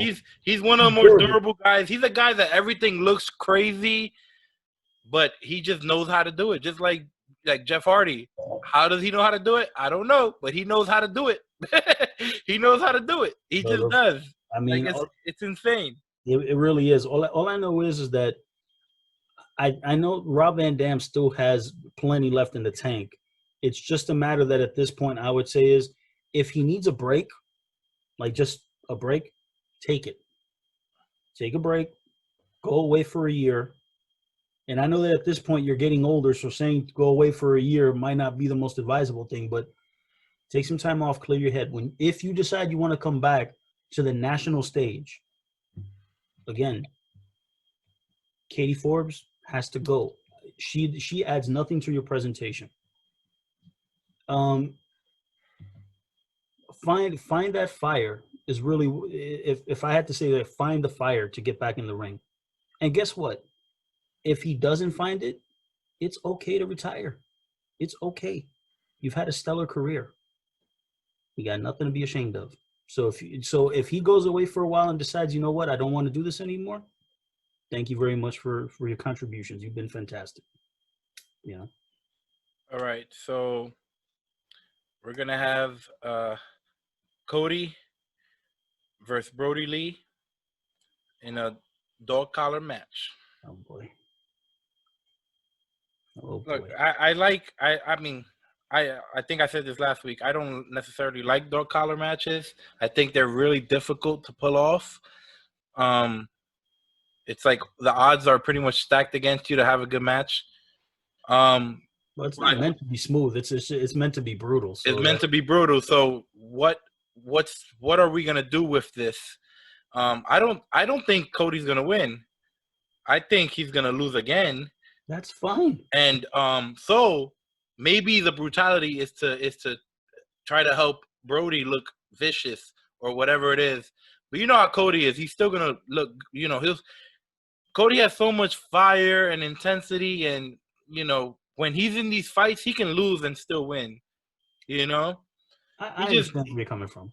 Now I already know where you're going with this. with a couple of things, I already know, because I completely understand. You have the dog collar match being presented. Pretty much, the challenge is being thrown out there by Brodie Lee, which is stupid. Yeah, so Cody probably should have did that. And they did nothing to lead up to the dog collar match. There was almost no reason, other than, they could have did anything to at least Brodie probably should have been walking around with the dog collar for 4 weeks, and something like that, whatever, just to let us know that a dog collar is part of the story and will eventually be used. But it kind of came out of nowhere. Mm-hmm. So yeah, they probably should have found a better way. I don't mind Brodie, throwing out the challenge, but they just didn't do anything to make him throw out the challenge. They did something for him to throw out a challenge, but not throw out that challenge. He could have, because the dog collar is very specific. Because it's like, I have a dog collar lying around. It's very specific, so you need to tell a specific story. In 2020, you should be telling a very specific story if you want to bring out a dog collar. Listen, you mentioned already two of the points that you've already hit on two of those points. Number 3 is, why the hell is this on free TV? AEW has this little pay-per-view gimmick coming up on Saturday, November 7th. That's when that match needs to be presented. One is when it's on pay-per-view, you don't have the restrictions that you do on television in terms of how you present the match. It can get as bloody as you want. You have much more liberty on pay-per-view than you do on TNT. That's number 1. Number 2 is, why in the hell would you present a match like this that has not been presented on national, United States pro wrestling in well over 3 decades? Like I said, the most famous one that I could think. I mean, there've been strap matches, but dog collar matches, probably I keep going back to Piper and Valentine and Starrcade '83. I know that ECW did a few back in the mid '90s, but you're right. But you can't compare those. With all due respect to the ECW talents, you can't compare them to the Piper and Valentine match in '83. So you're talking about nearly 40 years in between those big time matches, and yet you're presenting it on free TV. It so aggravates me to see that, because I'm like, damn it, between now and November 7th, you have the opportunity to, as you said very poignantly, point out the story of having Brodie Lee walking around with a dog collar, and then having the announcer be like, what the hell is this dog collar gimmick about? What's all this? Blah, blah, blah, blah, blah. And Brodie Lee can basically be a heel, and when Dasha or Marvez or Shivani or anybody asks him, he simply says nothing and he walks away. He doesn't have to answer anything. He's just laying it out there, dangling in front of Cody's face. The angle that they did this past Wednesday night on Dynamite, it's like, I just thought to myself, who books this shit? Like, who books this? It's just, you have Cody come out, and I looked up and I just said Cody kind of looks like like Count Dracula, with the gimmick, with the suit he had on, which was tight, by the way. His suits are always tight. He looks good. The Bela Lugosi, dark hair and all that stuff. And again, AEW, hey, keep Dasha on TV. And it's not a matter that I think that she's way more aesthetically pleasing than Shivani and Marvez, but it's a matter that she's good at her job. She's very good at her job. She needs give her more reps. She's only going to get better. But Cody comes out and he cuts the typical Cody promo. I didn't like the fact that he's obviously intermixing his storyline where he got beat in 3 minutes by Brodie, and then he's promoting the show on TBS at the same time. I was like, okay, I get it. He's weaving it in wrestling storyline terms, but I just kind of rolled my eyes. I'm like, okay, unnecessary, right? Well, he probably had no choice. Yeah, I know. So I'm giving him a pass on it. I didn't like it, but I'm not going to bust his chops about it. So, he's talking about all the dog collar challenge that was presented last week to him, which was stupid that the heel called out the challenge. Stupid. That's stupid thing number 1. Cody says no, walks away, and I was like, okay, this is interesting. I knew that it was only going to last but a moment. And whatever, 10 seconds, 15 seconds later, he runs right back in the ring, takes the microphone from Dasha, and then he cuts the whole emboldened, impassioned, Cody Rhodes, I'm coming for you, blah, blah, blah, rah, rah promo. Fantastic. Then Brodie Lee comes out, and I just thought to myself, what the hell is he wearing, number 1? That was an awful looking suit he was wearing. So he comes marching down to the ring. Everybody in the, all the wrestlers jump in from the ring when they're getting into their fight. All right, cool. I thought to myself, this should be the closing of the show, not your second or third segment on the show. So then the Dark Order guys are coming in. The wrestlers are breaking them up. And then, oh, Jesus Christ, Brandy Rhodes literally just walks walks through the stage, comes into the ring, jumps into the corner, and this little woman probably weighs 120 pounds. She does a flip and basically bumps 6 of the Dark Order guys on the floor. Then the women start fighting, and it just becomes this. I just thought to myself, like, first of all, who books this shit? Number 2, why is it happening at this point in the show? Don't you people realize that if you put this as the end of the show, you go away with a super hot finish? Even I would have poked the same holes at it, but if that would have been the last thing I saw, especially considering how flat the show ended, I'd been like, that's great. It's fine. But it was just like, my God, again, this is where I always say that sometimes you got to leave Better Off Alone. These guys don't know where Better Off Alone is. They always have to go that next level. With all due respect, Brandy Rhodes versus Anna Jay, nobody cares about that match. Nobody cares. Except people that want to see 2 beautiful women. Nobody cares about the match. The money match is Cody versus Brodie. They're doing it a month early on free TV when it should be on pay-per-view. But they could have left Better Off Alone. It would have worked once the women got involved. And this is not me taking a shot at the women. It's just a matter that it should not have happened. It just, again, it's just not knowing how to leave Better Off Alone, always trying to mix 2 things together that should not be going together. And I thought to myself, I was like, I'm pissed off when I watch this, only because I think that AEW is trying extremely hard to get the Dark Order over. And with the exception of Brodie Lee, who may be the only one that can get over, because the other Dark Order guys, forget about it.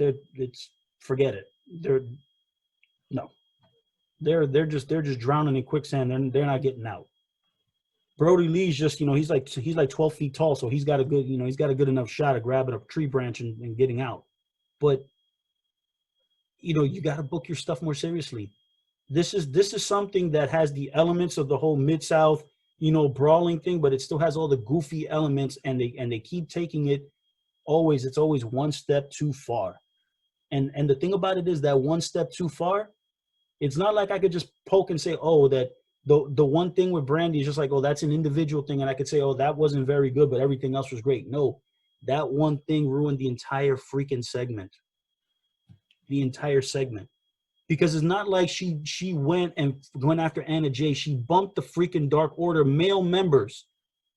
How is it that Orange Cassidy did it the week before, and Orange Cassidy's got at least 50 pounds on her, and they caught him like if they threw a pillow at him. And then Brandy Rhodes at 110 pounds or whatever, she does the exact same move, and they all tumble. They all fall. How stupid is that? Well, Lou, I'm sure you can find a billion. Yes, I know. I'm just listen.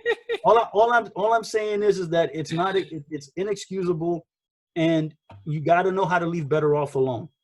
They're trying to intermix too many things together at the same time, and what it does is that it messes up and screws up the principal storyline that can make the money, and that is Cody versus Brodie in that dog collar match on pay-per-view, not on AEW Dynamite. Maybe there's something better for the pay-per-view. Maybe they already have this booked 3 months in advance. Listen, that pay-per-view's been booked since. Listen, I get it. I get it. Right? If they've booked this thing, and let's say that November 7 has already been booked, and now they're working backwards to that date, that's totally fine. The thing about it is that after the dog collar match, realistically, think about what's the next chapter in this story that could possibly be told to top that.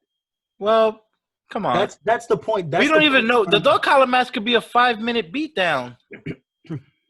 Or it could not have a finish. It could have like people getting involved, jumping Cody. Listen, AEW, with all due respect, the whole no finish thing, I won't buy it until I see it. Well, not that it won't be a finish, but that a lot of people will get involved, and Brody will win because of the Dark Order. Well, yeah, but the thing about it is that in the dog collar match, it should be a match that should be part of a blow off. And at this point, if you're going to take the title off of Brody and put it back on Cody, then the dog collar match is the right way to do it. It's brutal. No matter who wins or who loses, the person who lost is not like you got beat flat. You know, if both guys take an ass whipping on the other side of it, then nobody looks bad for losing. And then you can separate them off and you can tell another story elsewhere. It's just a matter that the way that this is being booked right now, it's almost being booked to, we want to have the biggest possible matches every week on Dynamite. Lou, come on. That's not what they do. That is not what they do. That's how it comes across. Remember, this match should not be on free TV. Should not. Maybe, but according to you, you don't even think Brodie Lee's that good? I don't. But so there you go. But here's the thing. So he's not a true main eventer if you don't even think he's good. No, I don't. Listen, I may not be convinced about Brodie Lee, but the one thing that I will say is that no matter what I think, you have to logistically book these kinds of matches, especially knowing that AEW still works in the traditional pay-per-view model, that these are matches that people need to pay for. And to give it away on free TV, it's almost as if, okay, if we're getting this match on free TV, then what enticement is there to watch, you know, the Full Gear pay-per-view on November 7th? What's the motivation? Where can you go? Let's see. Well, listen, all I know is that after a match like that could be really, really special, considering that we haven't seen it in mainstream, like U.S. national TV promotions in nearly 4 decades. That's not something that you should be just you know, flippantly throwing out there from one week to the next. You have Brodie Lee just calls out the challenge. The next week, Cody says, yeah, do it. And the following week, we book it on TV. Yo, come on, man. It's only 4 weeks away from the pay-per-view. You know, there's only 4 episodes that you need to fill. There's ways that you can tell that story and get to November 7th. You don't need to do it on Dynamite. You're going to have a very difficult time convincing me the other way. All right. So something else that was announced, we have a tournament, and the winner is going to face whoever the champion is at the time, because I'm sure. Did they say when they'll fight him? Are they fighting at the pay-per-view? No, I don't think it'll be November 7th. I think it'll probably be later on down the line. I'm presuming it'll probably be, because I don't know if after November 7th AEW is going to be having any pay-per-views for the rest of this calendar year. So I'm presuming it'll probably be at the top of the following year, unless they're going to put it on Dynamite, which I don't know why. But well, they'll probably have to. It's so far away though, Lou. Come on. You're gonna wait. You're gonna get somebody's gonna win a match. Oh well, it's a tournament, so it could last pretty long. And here's the thing too. Even though the person wins the tournament, the AEW champion right now is Moxley. It would work best if you had a babyface win the tournament and then chasing after the heel, because then the heel could basically just put it off until the last possible moment. But knowing the way that Mox is presented, he'd probably go like, yeah, I'll fight you next week. You know, like it just like his persona would say that Moxley would say that. So the finals will be at the pay-per-view, I think, right? That's a good question. I don't know. I think they said it. I'm pretty sure they said it, but I was just my memory is just not working. I mean, we'll find out soon enough. But I think this is where the Kenny Omega and Hangman Page story is probably going to be played out. You'll probably have Kenny on one side. I don't know how they're going to do the bracket, but let's say if it's 4 on each side or whatever, or the 8 on one side, but you got the top and the bottom of the bracket. Absolutely. You probably see Hangman and Kenny working their way towards the championship. I mean, towards the finals. Finals. So yeah, that's where we're going, and I like I like Hangman's facial reaction when he found out that Kenny signed up, but he, which is good because now he's gonna join. Well, that's the way it. I think that's what they're trying to tell us. They're giving us the clues. I mean, listen, right now the three people that they named on Dynamite was Jungle Boy, Ray Phoenix, and Kenny Omega. So I was like, okay, I could definitely see Omega in this tournament. I could definitely see Jungle Boy. Ray Phoenix is just there to kind of have he's there to lose in round one. Like, let's just be for real. He ain't advancing past round one. He'll have a fun match for the style, but well, there's a lot of interesting things they can do. They can have the Young Bucks screw Hangman. They owe him a receipt. Hangman could be working. The obvious route is to go Hangman and Kenny in the final. And then that's where if the Bucks are going to do the damage, that's where they have to do it, because again, that's if you're going to establish and again, I don't like the way that AEW has gone about, like pseudo turning the Bucks, because I think they're doing it at the expense of FTR. But with Omega and Page, I do agree. I could see that being the final. If the Young Bucks are gonna give Page his receipt, it makes all the sense in the world to do it then. And then you can have Kenny and the Bucks basically be the Elite as heels, as straight heels. No BS, no more ambiguity. They are heels. And then they could do whatever they're gonna do. And then Page it's gonna be Adam Page then fighting the battle against them, apparently, if that's the story they're gonna be telling. And we can get whatever we're gonna get out of it.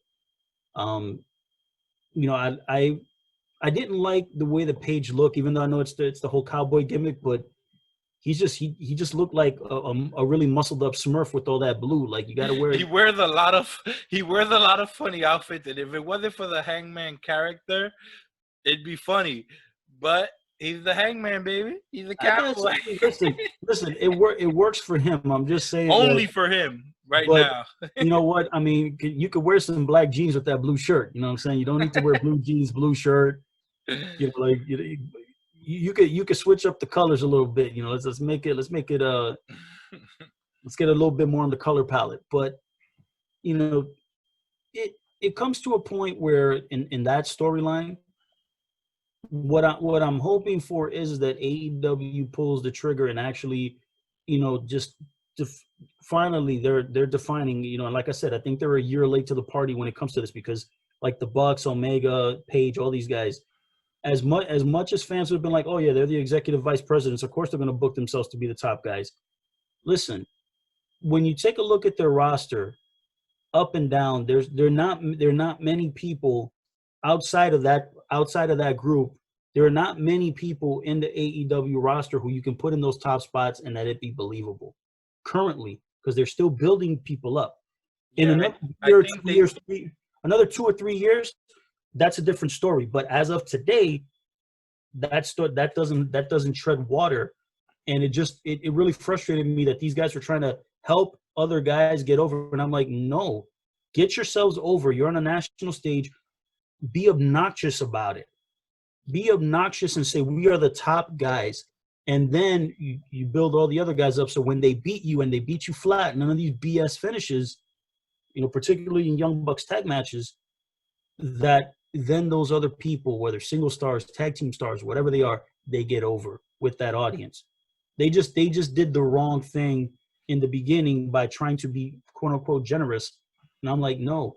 You're not supposed to be generous. Your generosity comes when you get yourself over to the national audience as the main star, and then you can start doing favors for others. I mean, I think it was tricky, but I do agree that you book. The most over people should be booked that way. I'm sorry. If Dusty booked himself super strong, he deserved it. You go back and watch Dusty for 2 seconds, and you're like, he has to be the top guy. I'm sorry.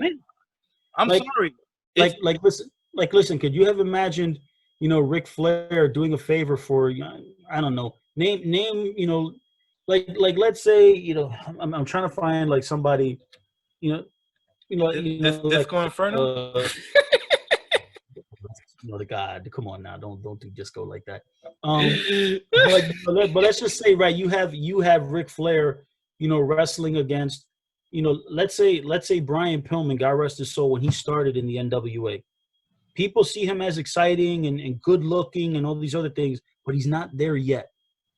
You're not going to have Ric Flair do a job for him, because if Pillman hasn't been established yet, he's just been in the company for 2 weeks, and then he beats Ric Flair. Unless you're going to hotshot him completely and just be like, we're just going to jumpstart this guy and make him the man, you don't do that. You build him up gradually, and then when you start seeing the swell of momentum for him, then you can put him in there, because now the fans have a relationship with this wrestler. They know who he is, and they're behind him. And then if he beats the man, it's a huge deal. But what ended up happening a lot of times is that the guys in AEW, when this first started, they thought themselves to be major stars, and I'm like, you guys are stars with a certain section of the audience, but when you're playing to a national audience, now you're playing to a brand new audience. And what you need to do is you need to get yourselves over strong, so that the audience that already loves you, that came in with you, they're going to eat it all up.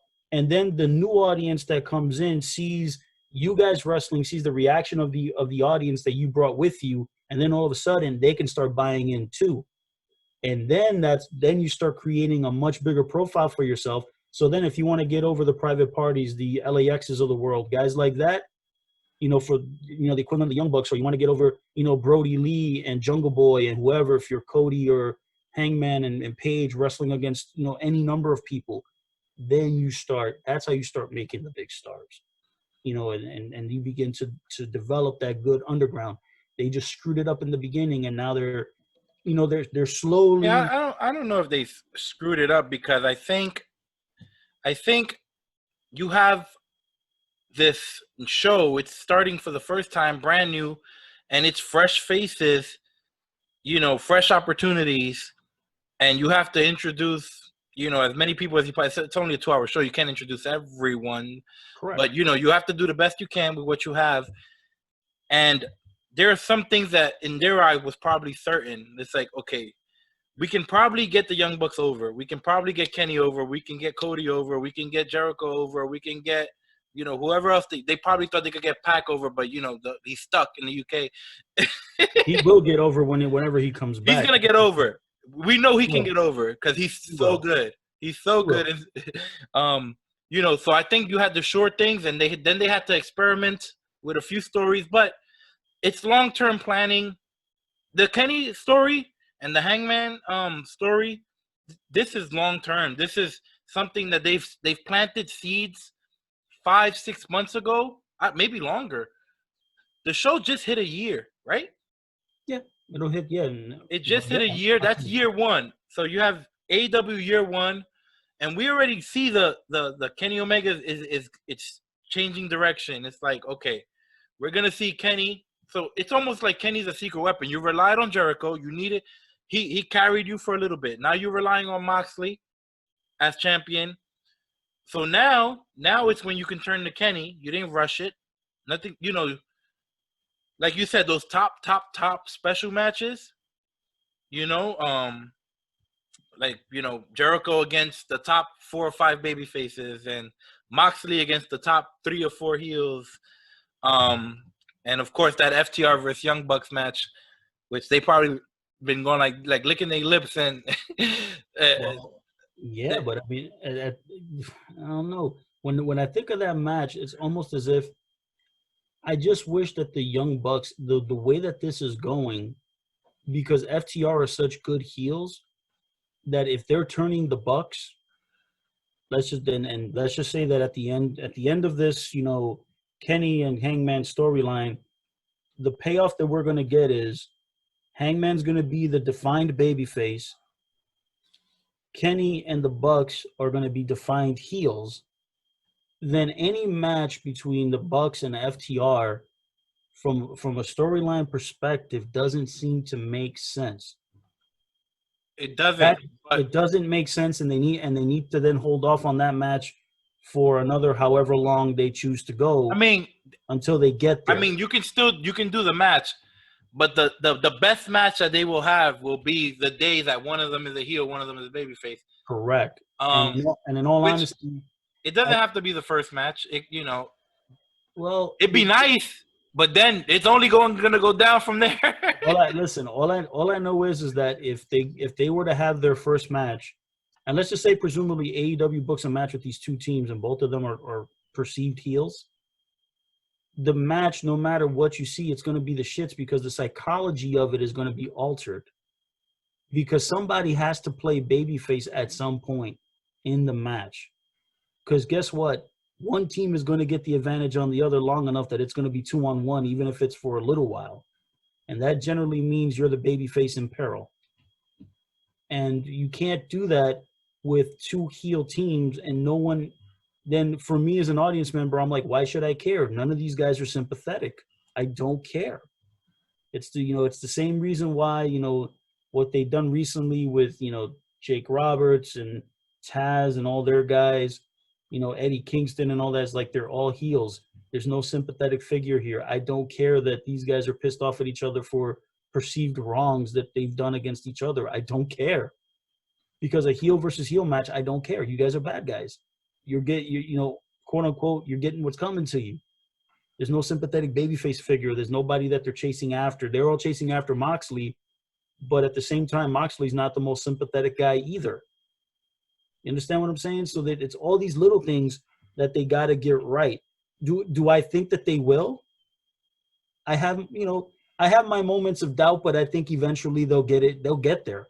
They will. I mean, I have faith in them. They'll get there. I think what people want out of FTR is good matches. Great matches. Let me not say good. They want great matches out of FTR. And I think regardless of the situation, it'll be great with the Young Bucks. They've been able to do it with everyone else. It's like if they can't do it with what the AEW audience perceives as the best team or their favorite team, whether whoever it's their favorite. Young Bucks are AEW's favorite team. That's and even other wrestlers like they love the Young Bucks in that world in AEW. Listen, I mean, we've heard I was gonna say we heard Randy Orton say that he likes the Young Bucks, but he might have just been trying to get some extra. Randy Orton's a good worker. He might have been working the boss. I'll say this. I mean, I've watched the Young Bucks for years. Working the Indies, working in TNA. There are one or two matches they had in WWE. I've watched them. Do I follow them like intently? No, but I've watched enough, and the style that they present could be a very good babyface team. It's just a matter that their personalities don't come out as babyfaces, and they don't work like babyfaces.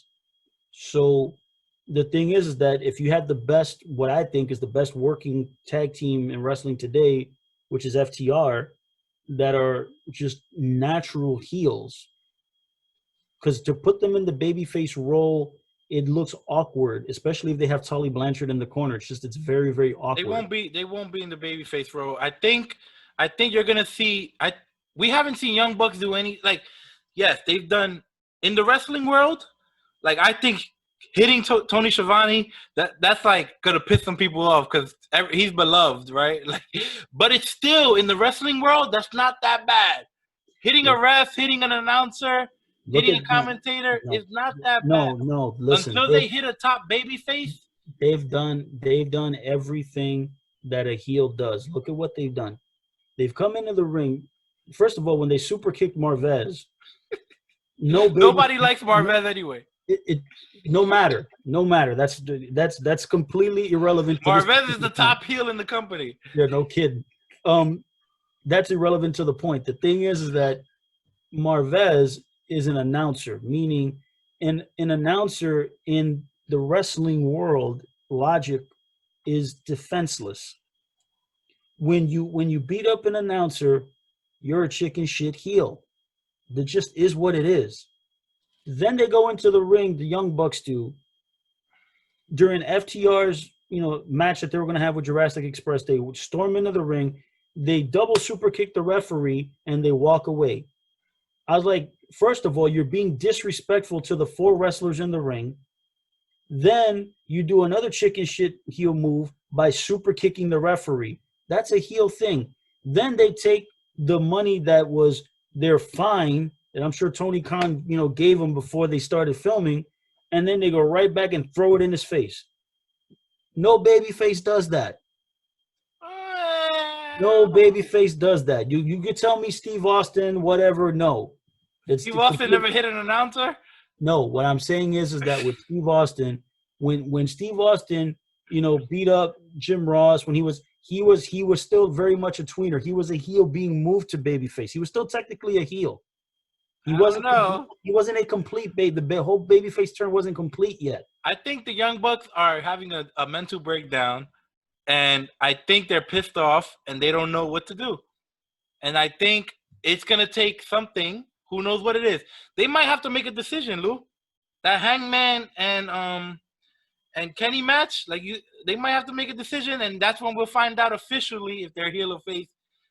So maybe, like you said, we might have to wait to get the best possible match. We'll have to wait and see. But before we get out of here, let's give some love to some people who I feel have been doing really good work. So let's give the Hurt Business some love. Talk a little bit about them. Hell yeah! Finally, a good palate cleanser. You talk about the Hurt Business. You talk about unsung heroes, or MVP has been one of the MVPs of WWE main roster. He has been his namesake since he's come back. Yeah, he's done a great job. Talk about a guy this is a guy who was in WWE. Then he left. He went to Japan. He went all over the world and picked up a few more tricks. He came back. He had a giant tool bag. They wanted him to just talk. But he's too good. I'm sorry. He's too good. You got to give the man his props. A guy who probably didn't get a lot of love back in the day. And now look at him. Look how good. Look how good he is. Shit.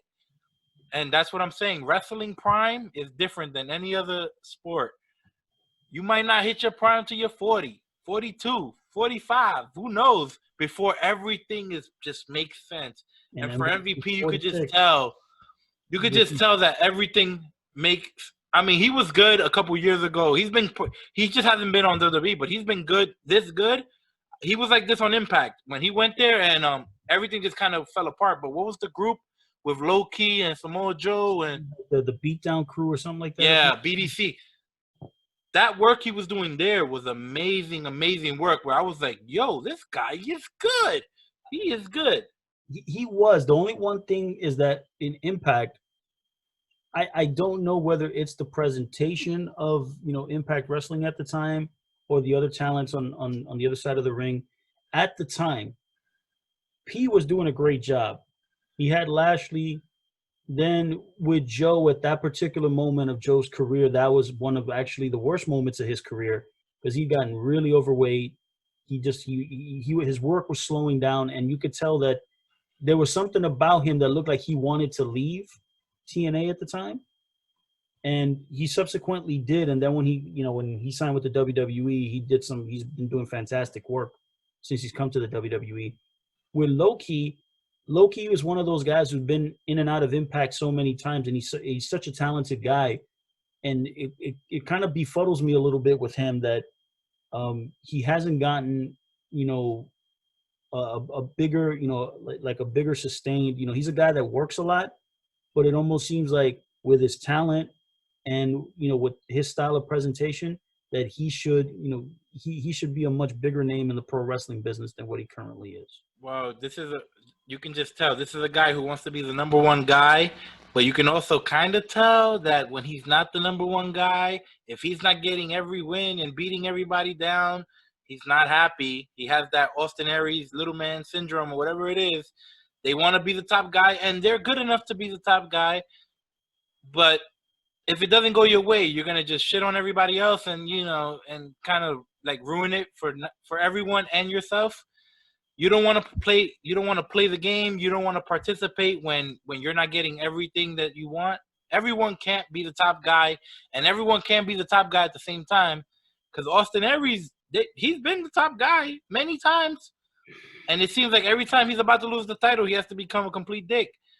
I mean, who knows? Who knows what the real stories are? We're not there, but nope, you're right. These guys have bad reputations, and they're great workers, and they are some of the few guys that they're not participating in wrestling right now. Wrestling, even during COVID, is pretty hot right now. Today, it's heating up, especially now the Ring of Honor is back, and we'll give them a little love in a second, but. And these guys don't have jobs. They have jobs, MLW, I guess. But it's like, really, nobody wants you, or what's going on? Or you don't want to deal with them, or they don't want to deal with you, or like, I mean. Let's put it this way. What MVP could not complete in Impact Wrestling, in terms of being able to take this kind of faction the concept is what the word I'm looking for, the faction concept, and take it to its final fruition. He's getting a tremendous chance, and he is just knocking it out of the ballpark, succeeding at all levels in this run in the WWE. He came in, and yes, he was initially signed to be a producer to the WWE and to work an occasional match.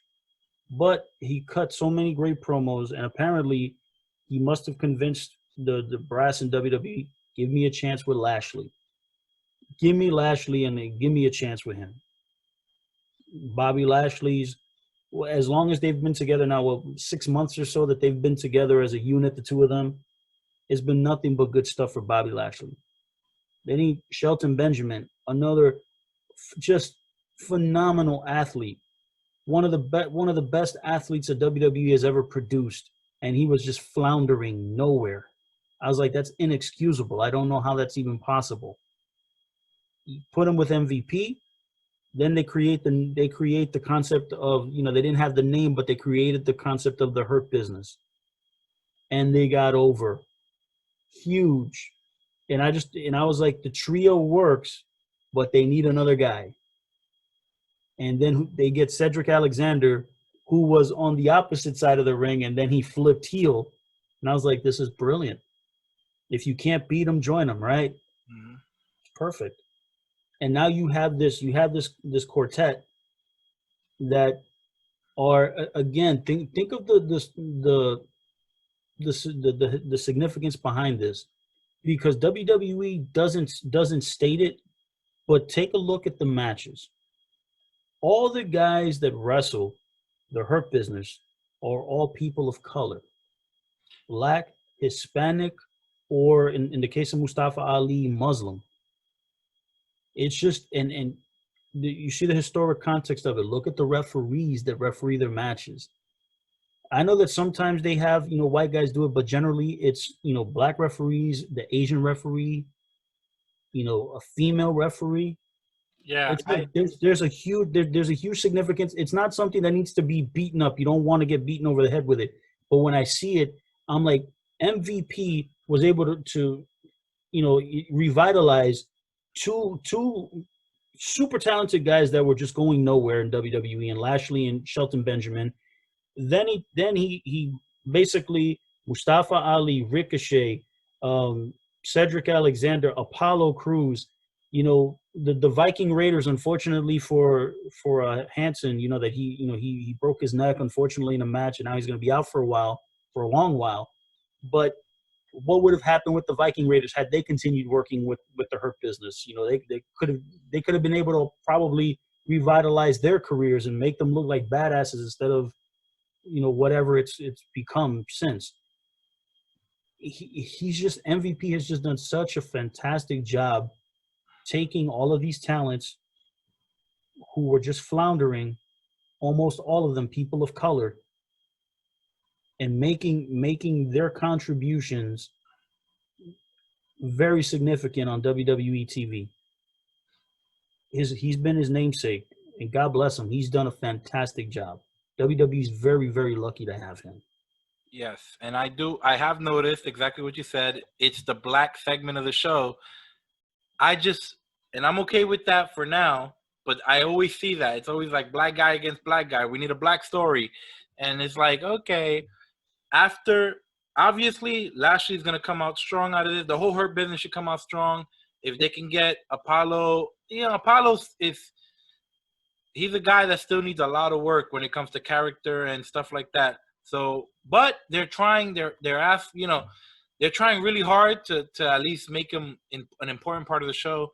But you got guys like Ricochet and Mustafa Ali. Once this is all over and that beef is done, all these black stories need to just be stories. We need to see them just be normal, part of the show, and Lashley needs to get treated the way every other guy that looks like him, and no one looks like him except maybe a Brock Lesnar, but guys like that who are super athletic, super brolic, who have the size, and he has a mouthpiece now, and believable MMA style, whatever else you want, Lashley has delivered. We've always seen him as, this guy should be treated almost like a main eventer, but you got to get him there. And he has somebody who can get him there, MVP, who probably should also be making his way at least for one little run up there too. Shit, they should do it together against each other eventually, but I don't know. That's down the road. I'll say this. I like the idea of having MVP be like a player coach. Mm-hmm. And eventually, because here's the thing, I don't think that the intention was ever for MVP to actually be a wrestler inside of the Hurt Business. I think that he's almost like The Rock in Ballers. He's like the agent. Rocking the kick-ass suits, gets all the best players, gets all the best guys, gets them on his team. So that's what it feels like to me. The Hurt Business, basically with MVP, he's taken 3 guys that were floundering, because I'm including Cedric Alexander as well. They were all floundering in WWE for several years prior to his reemergence, and now they're all stars. They look like stars, they act like stars, and guess what? When their segment comes on, I'm making sure that I stay on the channel and I'm watching it. So kudos to MVP and to all the guys in the Hurt Business, because man, hats off to you. Done a phenomenal job. All right. So last thing before we get out of here is basically to tell everyone, hey, Ring of Honor is back. Yeah. And they're doing something. They're doing something really interesting, and they're bringing back that pure title, and which has unique rules that kind of force it to be like almost like an in-ring, very, almost old school. I don't even know how to describe it. It's like it's as realistic a style as you're gonna get in wrestling right now. Classic wrestling match. Yeah, it's like traditional. Like I'm talking like the 50s, well, but with super athletes who are good at a lot of different things, and but it gives them. It's interesting because if you watch the matches, you see these guys.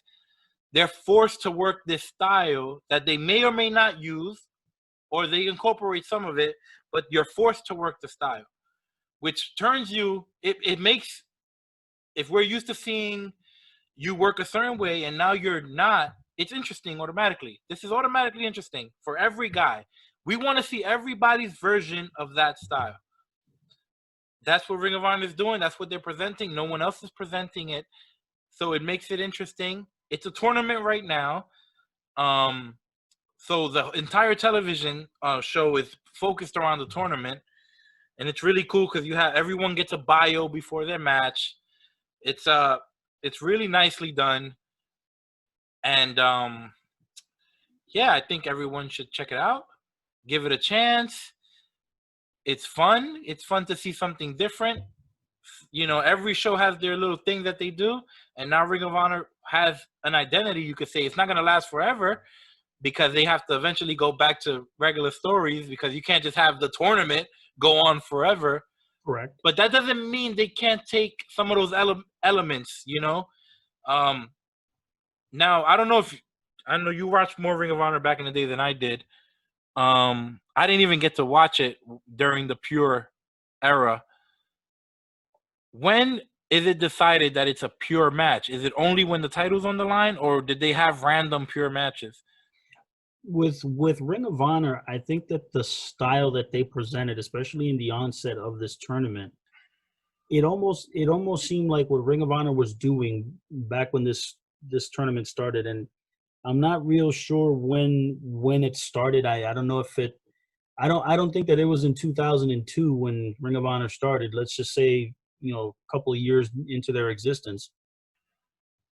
These matches were clearly designed to be a bit of a variation from what the norm of Ring of Honor was. Now, Ring of Honor has always been a matter of you get in the ring, you shake hands, whether you're babyface or heel, you adhere to the code of honor.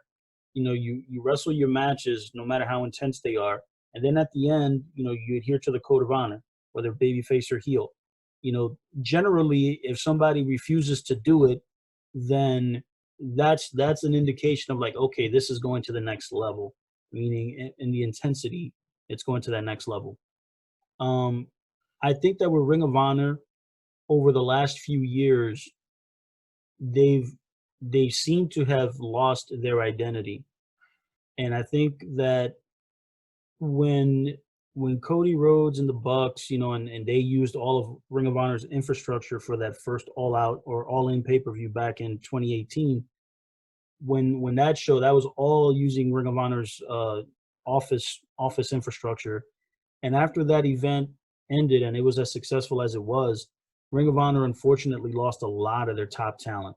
A lot of them. They just all left in one fell swoop.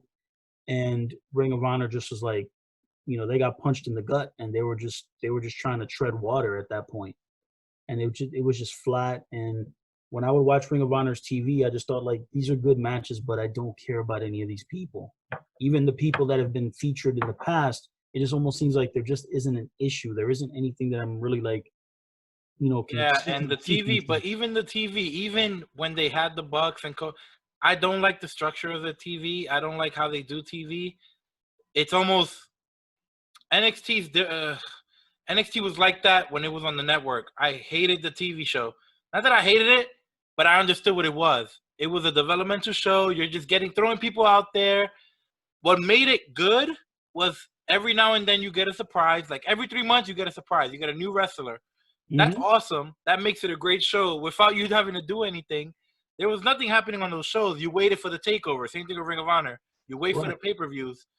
This is the first time with this tournament in a long time that I'm watching, and I'm like, I want to watch this. I want to see the next match. I want to see how this goes. Well, I'll tell you the one thing that Ring of Honor, this is as close to a reset as you could possibly do in terms of, because here's the thing. Ring of Honor, they're not going to be running any arena shows. They're not going to be collecting any money on ticket sales for the foreseeable future. So if you're going to be in Baltimore and you're going to be recording these shows, you might as well create a concept that can do a couple of things. You can reintroduce the audience to some new talents and some of your older talents that have been around for a while, or even reintroduce, people that have come and gone, and do so in a way that makes everything look legitimate. Now, you watch the Ring of Honor show now, like I said, like you said, every single person gets a bio, which is great because guess what? It's not all storyline. What they do is they mix the television persona with the real life person, because they tell you about their athletic backgrounds. They were collegiate wrestlers. They were basketball players. They were whatever, power men, whatever the story is with them. They tell their story and then they blend it in with the wrestling story. And they allow the guys to speak in their own natural voices, whether they're good promos or not good promos, but they're allowing them to speak in their own voice and in a way that the audience can then be captured. It's a sports-based presentation because, Ring of Honor literally gives you all the stats on matches like, so-and-so has this record against this person. So-and-so has won this many matches in this arena, or, whatever. That all the stats are legit, a lot of this makes it seem very, very cool, and knowing that they're not going to be, they're not trying to sell tickets, they're not trying to draw interest in bringing people to the arenas. You have a chance. This is a perfect reintroduction for Ring of Honor, and great love to the commentary team, Ian Riccaboni and Caprice Coleman. They have just done a fantastic job of making everything feel like a big deal. Now, one of the things about this Pure tournament is the rules are very different. The matches are only 20 minutes, I think the matches are, and they have a timer on the bottom. From the moment the bell rings, it's the clock is ticking, so the viewer can see second by second, the match progression. You only get a certain number of rope breaks. You can't use a fist. If you punch a guy, the first one is a warning, the second one's a disqualification. You can only use certain type of strikes. There's so many things that force these guys to work a different type of match, that when you get to aggression, it's just, this is probably the closest thing to a love letter to professional wrestling fans. People that want to see just, they want to see characters, don't get me wrong. They want to see personalities, because, you can get wrestler A and wrestler B and they can have a great match, but if they don't have personalities that you're drawn to, you don't care at the end. But if you're able to do those video packages, it brings out the reality of these guys. Especially, for example, like a guy like Dalton Castle, when he worked against Jay Lethal. A guy like Dalton Castle, you look at him, and I've always liked Dalton Castle. Even when he was doing the, like the pseudo gay thing and all that stuff, it's like when the bell rang, I'm like, yo, this dude's no joke. The problem is that you can't really see it. Some people can't get past the facade. But when they did the package on him, they're talking about his collegiate background. They're talking about his amateur wrestling.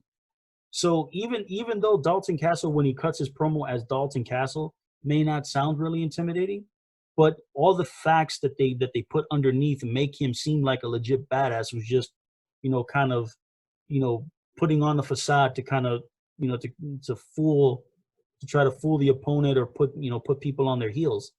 But